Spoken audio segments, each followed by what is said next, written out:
Hi, I'm Katrina, And I'm Belinda. and welcome to Crumbs 13.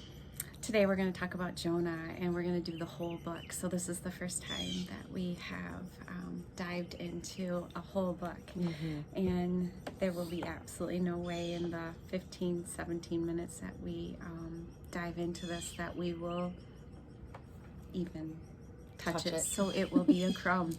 And there will be so much more for you to dive into for yourself and go sit at his table and eat what he has for you. Yeah, so if you open up to the book of Jonah, you can see that there are several chapters that we're going to go through. So let's start right at the beginning and talk about the Father's command, because right from the start of the story, we see that God spoke to Jonah and told him to arise and go to Nineveh. And let's just go with how Jonah is a prophet. And so he hears from the Lord, he knows the Lord, he's moving in the Lord, he's directed by the Father, and he is sure of the word of the Lord. And he is a Jew. And he's a Hebrew Jew. A Hebrew Jew. Yeah. And so he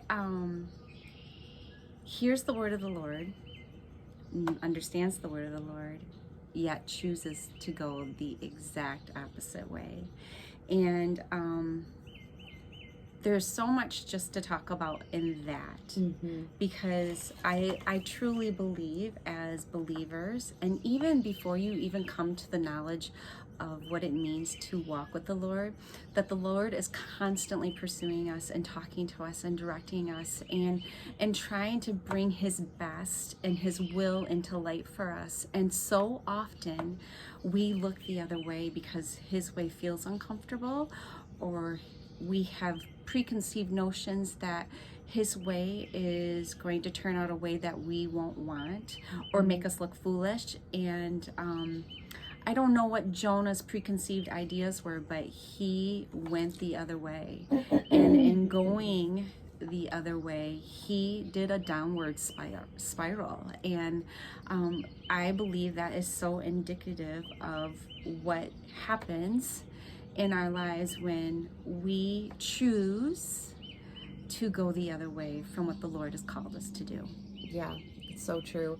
And it could be as simple as maybe the Father is calling your family on a mission trip, but you choose to go on a cruise instead. Maybe the Lord has asked you to leave a job to do something different, but because you're comfortable there, you're choosing to stay. There's so many decisions that we make throughout our life that we do out of comfort, instead of trust and trusting in the Lord.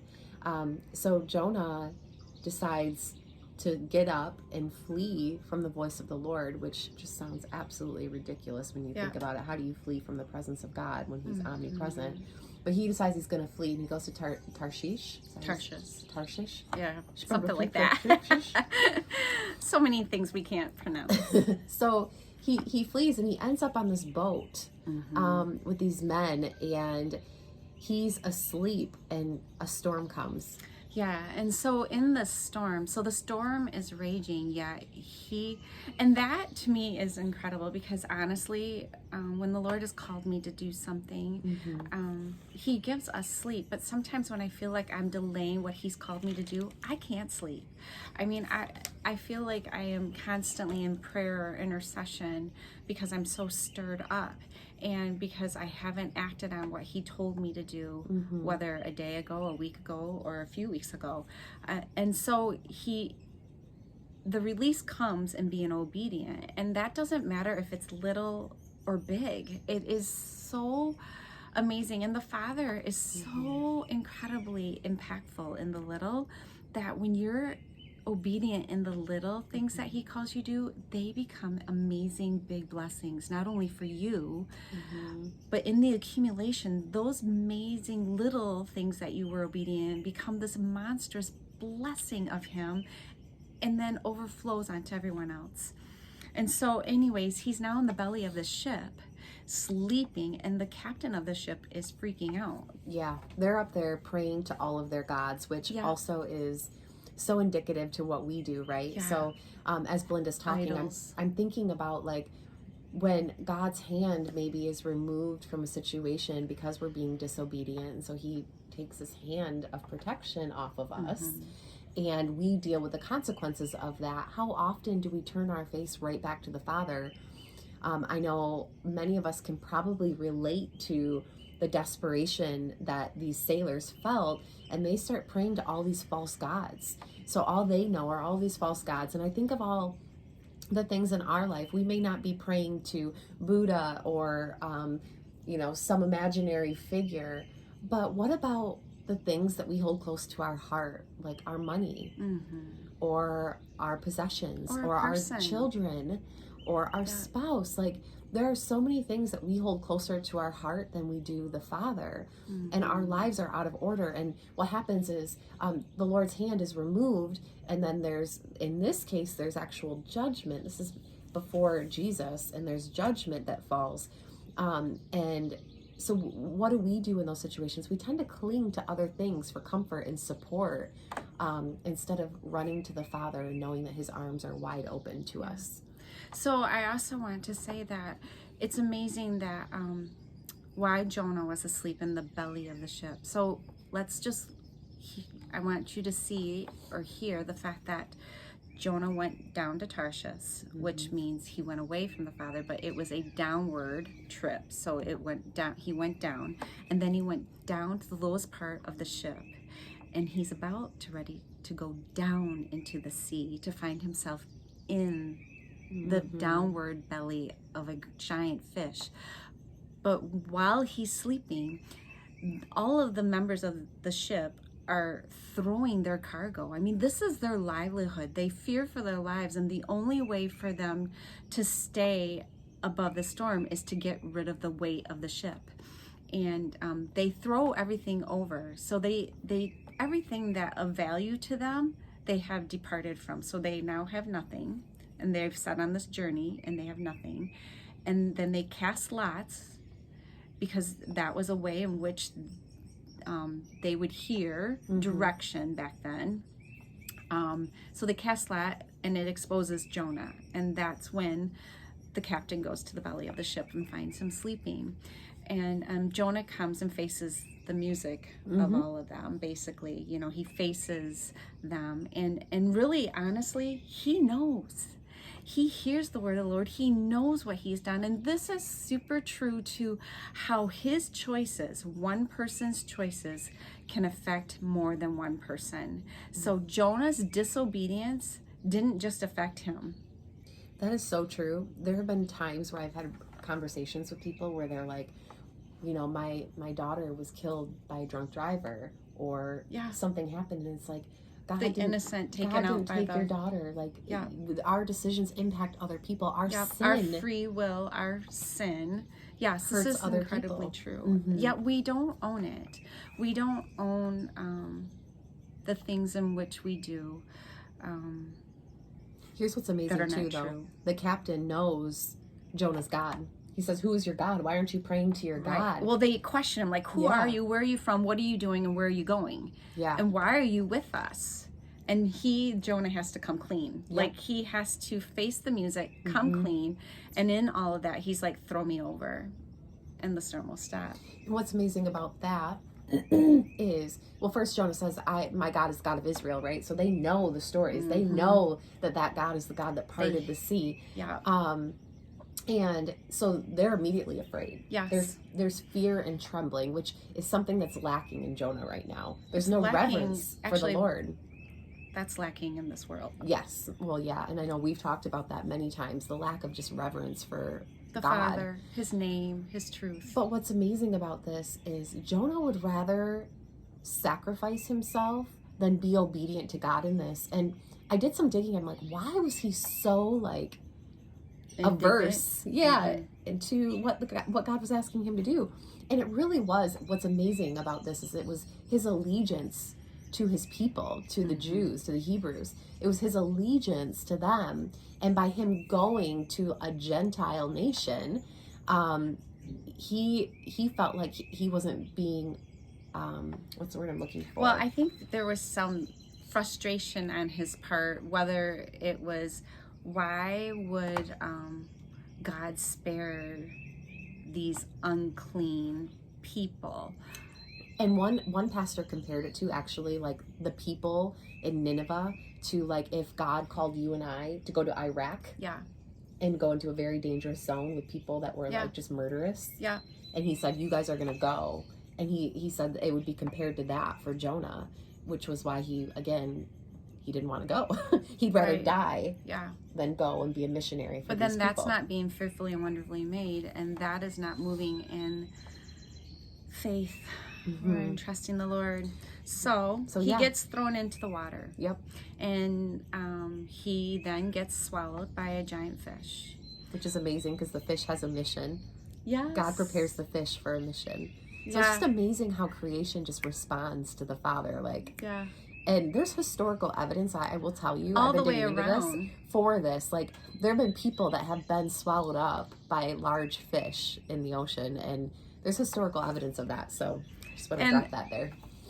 And honestly, right now in the last days, the Lord says the earth groans for my return. And this story is so, as I was reading it and listening to it and studying it, it really is so symbolic of the last days. And we are living in such a vicarious season of life where so many people have been called by the Father but turned from the Father, when so many have know the word of the Lord but fear man instead. And so Jonah, this is the promise for any of us who find ourselves in a place like Jonah, in a dark place, a dark 3 days. Jonah cries out from the belly of the whale, and it's so beautiful because he cries out and God hears him, and he pleads with the Father, and the Father receives his heart. Like, God's mercy is never ending, and his grace prevails. And this is so beautiful to any of us and any who listen, that when you find yourself in such a dark space, and I think there have been many in these last few seasons, don't think that the Father doesn't hear you. Don't think that he doesn't see you. Don't miss that he knows every detail of you and your circumstances, because he created you. And deep within the belly of the whale, the Father heard him. Can I just say something really quickly? As you're talking, I'm thinking about the men on the ship after they throw Jonah off. They have an encounter with God when so beautiful. the water basically goes completely calm after they pitch him off of the boat. And scripture says that they all came to know the true God. And if you are dealing with guilt or shame from disobedience in your past, or missed opportunity, whatever it may be, nothing is wasted. Like, God is going to use all of it. So you need to press past whatever that disobedience was, whatever that situation was, and know that nothing is wasted. The Father was even able to use Jonah's disobedience to bring the men on that ship to know the true God. And I just sense too that it may not have even been it. You may not even see it as disobedience. It may be something that God wanted you to do something different. And it's not that he's not going to meet you in what you chose. It's just that you feel really conflicted because you chose differently than what your gut was stirring in you. And I truly believe that if God created the universe and created all of us, he can move beyond anything that man has done. And so therefore I believe that he will meet you. You just have to cry out to him. You have to just surrender and surrender your will to him and move in him.